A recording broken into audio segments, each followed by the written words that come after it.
Grimm's Fairy Tales, The Frog Prince. Long ago, there was a king who had a very beautiful daughter.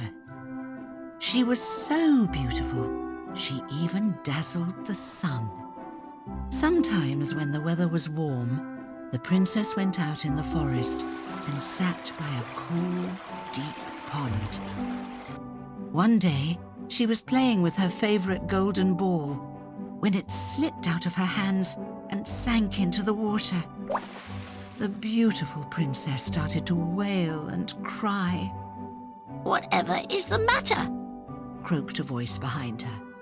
The princess turned to see a huge frog with bulging eyes. "I have dropped my favorite golden ball in the well," she sniffed. "I'd give anything to get it back." "Anything?" echoed the frog, hopping into the water. "Promise me that you'll let me come and live with you in your palace," said the frog. "Promise I can eat from your silver plate and sleep on your silken pillow, and I'll fetch your ball for you." So the princess smiled and promised the frog she would take him to the palace with her.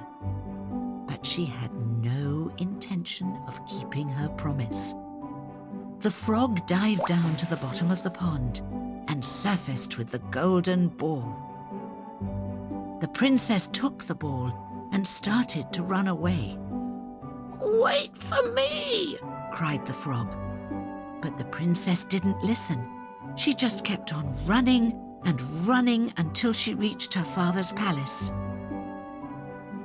The next day, the princess was having dinner with her father when she heard a blip, blop, blip, blop, blip sound. Then there was a knock at the door, and a croaky voice called, "Princess! Princess! Let me in!" The princess opened the door, and to her horror, she saw the frog sitting just outside. The princess slammed the door shut in his face, and she told her father about the golden ball and how the frog had rescued it for her. "A princess should always keep her promise," said the king. "Let the frog come in and give him some dinner." So the princess opened the door again, and the frog followed her inside. Trying hard not to grimace, the princess put the frog on the table as far away from her as possible.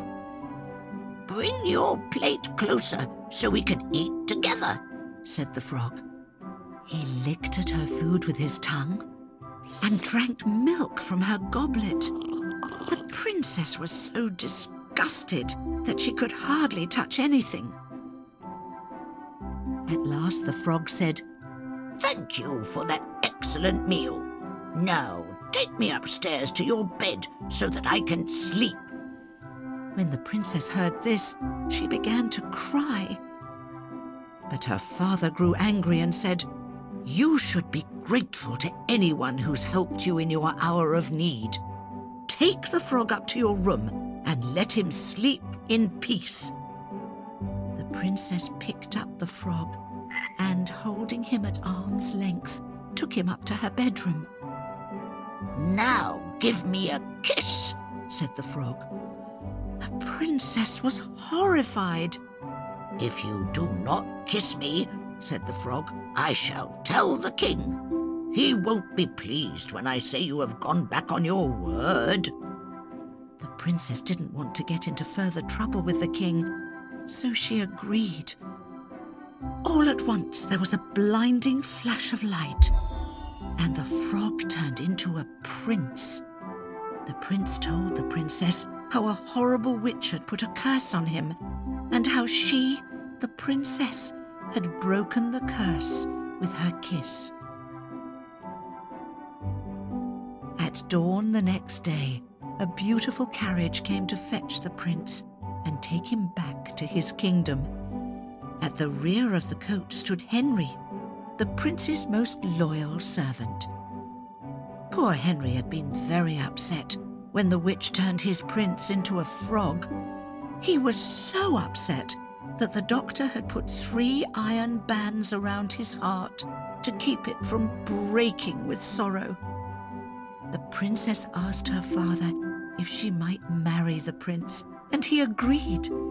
The princess joined the prince in the coach, and the driver cracked his whip. The servants cheered as they set off along the street.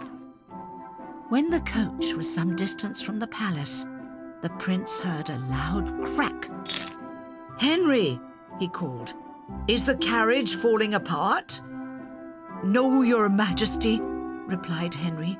"It's not the carriage that's breaking. It's one of the iron bands around my heart."